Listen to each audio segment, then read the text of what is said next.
Okay. Where were we? Was I talking about how great the cast was? You were. So they fulfilled your fantasies. For but sure. This time you knew what worked and you could go further with it. And in a way, what I like about it is that Kendrick is sort of this darker, stronger, more serious persona that sort of counteracts the lighter characters. Is that? Yeah, I think it's an accurate assessment of who she is. You know, when they came in as freshmen, you're I don't know how you were when you came in as a freshman in college versus how you were when you were a senior, but you'd like to think you've changed a little bit and you've evolved and you're smarter and wiser. And I feel like with the character, with Becca, I felt like this isn't just her having fun singing with a group of ladies. Like, she loves music. She lives, breathes, and eats music and wants to create music and wants to be in this world and has these dreams. And so that can make you very serious if you... And anxious. And scared. And I can speak for myself. Like, I never thought I'd be a writer, but I was a performer. And you go out into the real world and you're like, am I going to do this? Am I actually going to do the thing that I really, really want to do in my life? Or am I not? Or am I going to do, my plan B, whatever my plan B was? And were you going to be an actress to begin with? Yeah, I have a theater degree. You did improv? Improvised. I've done tons of plays and national tours and musicals. And so how did you become a writer? I couldn't get an acting job. That's not the truth. I was doing the Second City in Las Vegas, of all places, and I knew I was going to come to LA and start auditioning for pilots. And that was what I did, and that was my plan. And I auditioned for a lot of stuff and got called back to things, but I didn't book anything. And I'm a real, I'm a school-oriented person. I loved going to school. I have a master's in education. You got A's. I got A's, I got A's, and it was very important to me that I was in all those things. Yeah. I had a little Aubrey posing going on, or a lot of Aubrey posing going on. So, for me, 6 months of not getting hired to something was I couldn't believe it. It was too much. And I started to write for myself, as you do at Second City as well. I just started to write.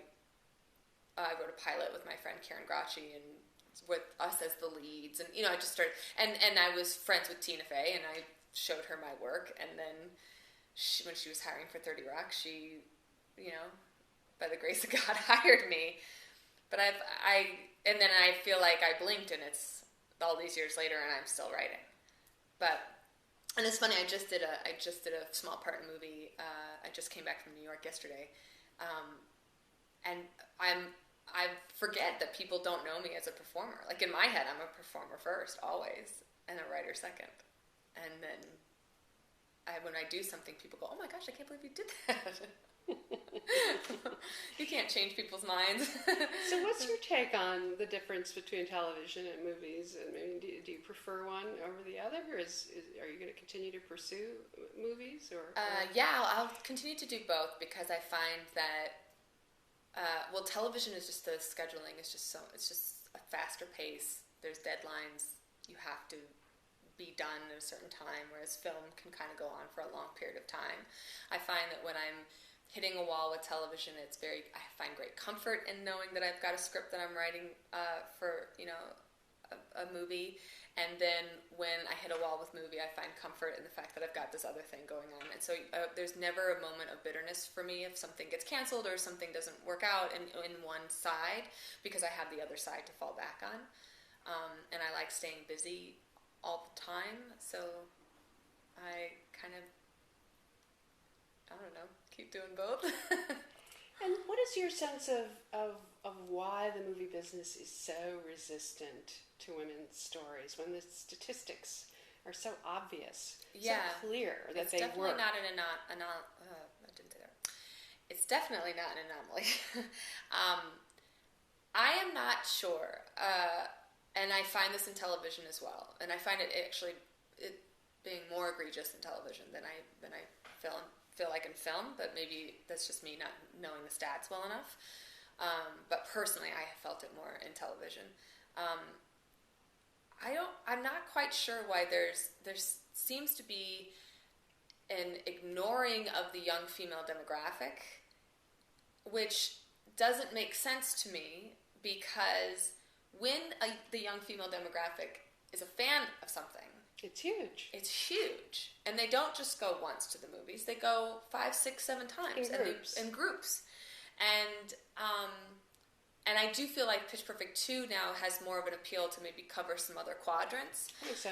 But I just think there's look, business-wise, the big hits are things that Transformers and machines and guns and violence and stuff like that are typically maybe more enjoyed by a male audience, and they make huge, huge bank.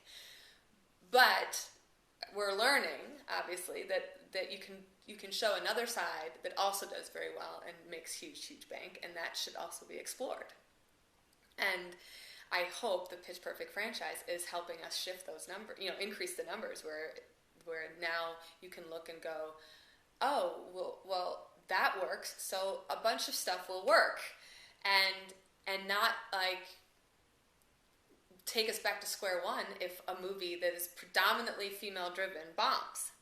And that, because that's what happens a lot, is that you have Bridesmaids, which does great, and then something else comes, does more than great, actually. Something else comes along that feels female driven, and it's like, no, it didn't work, so we were right. And then I feel like we're constantly proving ourselves. And I feel that way in television. I know for certain, in certain areas, that the young female audience is just not a priority. But you've been on some successful television with strong women voices. Yes, for sure. I've only worked for women who have created the show. Exactly. Which has been fantastic. But if you look at those shows, yes, there's a female lead and it's a female voice for sure, no doubt. And I love them and I love those shows. But the cast is primarily male. And it's targeted not totally to, the female viewing audience. Sure. It's more it's good jokes and it's super funny, and I've never been prouder to be on both 30 Rock and New Girl. I love, I sought after working at New Girl because I love the character so much and I love that show so much. But there's, the powers that be are make it more male friendly. Oh, boy. and then that's fine because they run a business and I'm a creator within that business. But I just hope we're sort of maybe teaching people that the business can change and it's fluctuating, and that there's audiences that don't leave these audiences untapped, because they not only give you big business in that they come and they go see a movie a bunch of times, but they also buy stuff. They're buying things now too. So what have you got coming up next? Well, I have a big TV thing I can't talk about, which sadly, and I can't wait to talk about it because I'm really excited about it. And then I'm writing another movie for Universal, and then there's a movie I want to direct that a friend of mine wrote that's awesome. We're in the rewrite of that, yeah. So good. I'm kind of, yeah.